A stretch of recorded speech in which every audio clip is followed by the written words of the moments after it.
Doctor Ushma skin and hair clinic లో మీ చర్మం జుట్టు సమస్యలకు సరికొత్త పరిష్కారాలు అందిస్తున్నాం. మొటిమలు, చర్మ దురద, వయసు కారణంగా వచ్చే చర్మ సమస్యలు లేదా జుట్టు సమస్యలైనా మేము మీకు సరైన చికిత్సను అందిస్తాం. మా విజయవాడ మరియు మచిలీపట్నం బ్రాంచీల్లో మీకు సౌకర్యంగా సేవలు అందిస్తాం. అందరికీ నమస్తే అండి. కొలికిపూడి శ్రీనివాసరావు గారు తిరువూరు ఎమ్మెల్యే. ఆయన ఎమ్మెల్యే కాకముందే రాష్ట్రంలో అందరికీ తెలుసు, అమరావతి రాజధాని ఉద్యమంలో కీలక పాత్ర పోషించారు. జేఏసీలో కీలక పాత్ర పోషించారు. మంచి విద్యావంతుడు. ఒక ఐఏఎస్ కావాల్సిన వాళ్ళకి, అంటే సివిల్ సర్వెంట్లు కావాల్సిన వాళ్ళకు కూడా ఆయన ట్రైనింగ్ ఇచ్చే స్థాయి, మంచి విషయ పరిజ్ఞానం ఉంది. మన రాష్ట్ర దేశ ఆర్థిక, సామాజిక, రాజకీయ అనేక అంశాల మీద మంచి సబ్జెక్ట్ ఉంది. ఆయన ఎమ్మెల్యేగా మాత్రం ఫెయిల్ అయ్యాడు. బహుశా ఆ నియోజకవర్గంలో సమస్య, లేదంటే అతని ప్రవర్తనలో సమస్య తెలియదు, కానీ కేవలం ఆయన ఎమ్మెల్యేగా ప్రమాణ స్వీకారం చేసిన 4 నెలల లోపే తన పదవిని వదులుకోవాల్సిన పరిస్థితి దాదాపుగా వచ్చింది. అంటే ఇది పూర్తిగా అవుద్దని చెప్పలేను. ఇక్కడ 2 మార్గాలు ఉన్నాయి. ఒకటి, ఆయన్ను పార్టీ నుంచి సస్పెండ్ చేయాలని క్యాడర్ తిరువూరు నియోజకవర్గంలో చాలామంది పార్టీ మీద ఒత్తిడి చేస్తున్నారు. అసలు పార్టీ సస్పెండ్ చేయడం ఏంటి, నేనే ఎమ్మెల్యే పదవి వదులుకుంటాను, నాకే ఎమ్మెల్యే పదవి అవసరం లేదు, నేనే రాజీనామా చేసేస్తాను అని చెప్పి ఆయన రేపో ఎల్లుండో రాజీనామా చేయడానికి రెడీ అవుతున్నారు. ఇట్లా 2 వైపుల నుంచి ఎలా చూసినా సరే ఆయన పదవికి ముప్పే. అసలు ఈ పరిస్థితి ఎందుకు వచ్చింది? నిజానికి కొలికిపూడి శ్రీనివాసరావు గారు ఆ తిరువూరు నియోజకవర్గానికి ఒక 2 నెలల ముందు, ఎన్నికలకు 2 నెలల ముందు మాత్రమే అక్కడ అభ్యర్థిగా కన్ఫర్మ్ అయ్యారు. తిరువూరు నియోజకవర్గం అనే కాదు, రిజర్వ్ నియోజకవర్గాల్లో చాలా వరకు రైల్వే కోడూరు కానీ, సంతనూతలపాడు కానీ, తిరువూరు కానీ, చింతలపూడి కానీ, లేదా గోపాలపురం, కొవ్వూరు, ఇలా రిజర్వ్ నియోజకవర్గాల్లో చాలా నియోజకవర్గాల్లో అక్కడ ఎమ్మెల్యేలుగా ఉన్న వాళ్ళది పెత్తనం అంతంత మాత్రమే.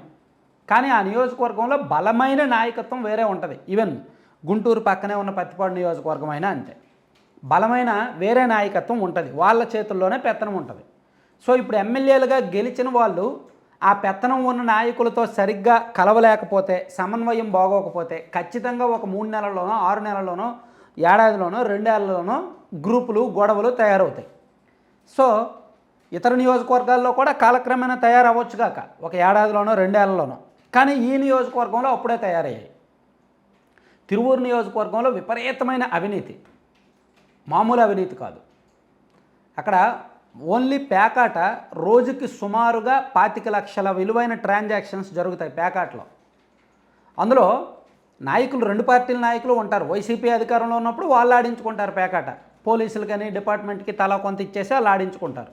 టీడీపీ అధికారంలో ఉన్నప్పుడు వీళ్ళు ఆడించుకుంటారు. అలాగే రేషన్ బియ్యం ఎవరి అధికారంలో ఉంటే వాళ్ళు నడిపించుకుంటారు. రేషన్ బియ్యం అవినీతి కూడా. అలాగే గ్రావెల్, మట్టి, ఇదంతా కూడా ఎవరి అధికారంలో ఉంటే వాళ్ళు చెలాయిస్తారనమాట.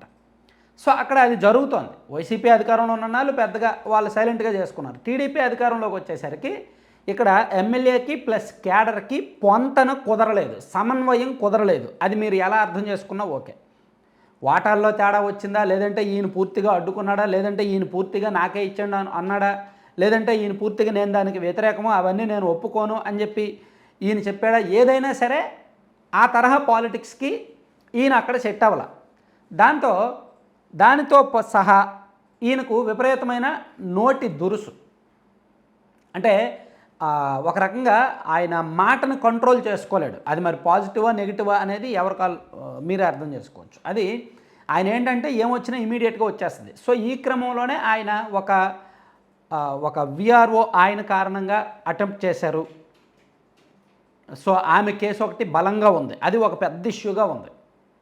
ఒక కమ్మ సామాజిక వర్గానికి సంబంధించిన విఆర్ఓ సూసైడ్ అటెంప్ట్ చేశారు. దాంతో ఇష్యూ కాస్త పెద్దదైంది. అలాగే ఆయన మరో ఆంధ్రజ్యోతి రిపోర్టర్ని అందరి ముందు పట్టుకొని పలానా వ్యక్తి ఇట్లా అంటాడు అట్లా అంటాడు అని చెప్పి ఆయన ఓపెన్గా చెప్పాడు. అది ఒక కాంట్రవర్సీ అయింది. అలాగే ఒక సర్పంచి విషయంలో ఒక కాంట్రవర్సీ జరిగింది. ఒకటి సర్పంచి, 2 విఆర్ఓ, 3వది మీడియా. చూసారా, అక్కడ భిన్నమైన వర్గాల్లో ఈయన కాంట్రవర్సీ క్రియేట్ చేశాడు, కాంట్రవర్సీకి కారణమయ్యాడు. మేబీ అక్కడ తప్పున్నా, ఈయన వైపు రైట్ ఉన్నా ఈయన దాన్ని డీల్ చేసే పద్ధతి బాగలేదు. అక్కడ తప్పులు జరుగుతున్నాయి, ఏళ్ల తరబడి దశాబ్దాల తరబడి తప్పులు జరుగుతున్నాయి. సో దాన్ని నేను అడ్డుకోవాలనుకున్నాడు, కానీ కుదరలేదు. ఆ పద్ధతి, ద వే ఆఫ్ కమ్యూనికేషన్ లేదా వే ఆఫ్ డీలింగ్ సరిగ్గా కుదరలేదు. దానివలన అక్కడ అన్నీ కూడా బరస్ట్ అవుతున్నాయి, ప్రతి ఇష్యూ బరస్ట్ అవుతుంది. గత నెల రోజులుగా అనేక వర్గాలు ఆయనకు వ్యతిరేకంగా, వాళ్ళ వెనక ఒక బలమైన నాయకుడు. దాంతో ఆ నియోజకవర్గంలో ఇప్పుడు మొత్తం అందరూ బరస్ట్ అయిపోయారు. అధికారులు కానీ, ప్రజాప్రతినిధులు, కొంతమంది టీడీపీ శ్రేణులు కానీ, మీడియా కానీ అందరూ కూడా చంద్రబాబు గారికి, లోకేష్ గారికి పదే పదే ఫిర్యాదులు చేస్తూనే ఉన్నారు. నిన్న అయితే మాత్రం చంద్రబాబు గారిని కలిసి అతన్ని పార్టీ నుంచి సస్పెండ్ చేయాలి, అతను ఉంచడానికి వీల్లేదు అని చెప్పి అతను మాట తీరు ఎలా ఉంది అనేది చంద్రబాబు గారికి కొన్ని ఆధారాలు కూడా ఇస్తే, ఆయన అన్నీ నాకు తెలుసు, నా దృష్టిలో ఉన్నాయి, నేను వెరిఫై చేసుకొని నేను చర్యలు తీసుకుంటాను అని చెప్పి ఆయన చెప్పారు. సో ఇవన్నీ కొలుకుపూడి శ్రీనివాసరావు గారికి కూడా తెలుసు. ఆయన ఏమంటారు, ఆయన ఏంటంటే నేను ఈ కమర్షియల్ ఈ తరహా పాలిటిక్స్కి నేను సెట్ అవ్వలేను, సో నేను ఎమ్మెల్యే పదవి వదులుకోవడానికి కూడా నేను సిద్ధమే, రాజకీయాలు మరీ ఇంత వరస్ట్గా ఉంటాయి అనుకోలేదు, అక్కడ విపరీతమైన అవినీతి జరుగుతోంది, ఆ అవినీతిని అడ్డుకునే ప్రయత్నంలో సొంత పార్టీ కార్యకర్తలున్నా నేను వదిలిపెట్టట్లేదు, నేను దాన్ని మార్చాలి, ప్రక్షాళన చేయాలనుకున్నాను, అలా ప్రక్షాళన చేయలేనప్పుడు ఆ వ్యవస్థలో నేను కూడా భాగం కావాలనుకున్నప్పుడు నాకు ఆ పదవి అక్కర్లేదు, నేను రాజీనామా చేసేస్తానని చెప్పి ఆయన రెడీగా ఉన్నారు. సో ఇది ఆ తిరువూరు నియోజకవర్గంలో జరుగుతోంది. సో ఇప్పుడు ఆయన సమర్థుడు, నిజంగా మంత్రి కావాల్సిన సమర్థుడు, విపరీతమైన విషయ పరిజ్ఞానం ఉంది, సబ్జెక్ట్ ఉంది, అన్ని రంగాల్లో పట్టు ఉంది. కానీ ఆయన మాట తీరు, ఆయన దురుస్తనము, ఆయన వే ఆఫ్ డీలింగు ఇవన్నీ సెట్ అవ్వట్లేదు, ఈ పాలిటిక్స్కి ఆ పార్టీలోనూ సెట్ అవ్వట్లేదు. కాబట్టి మేబీ ఆయన పార్టీ అయినా సస్పెండ్ చేయొచ్చు, లేదంటే ఆయన రాజీనామా చేసే అవకాశం ఉంది. అయితే చివరిగా రెండు వర్గాలను కూర్చోబెట్టి మాట్లాడడానికి కూడా ట్రై చేస్తున్నారు. ఏం జరుగుతుందో చూడాలి. Thank you.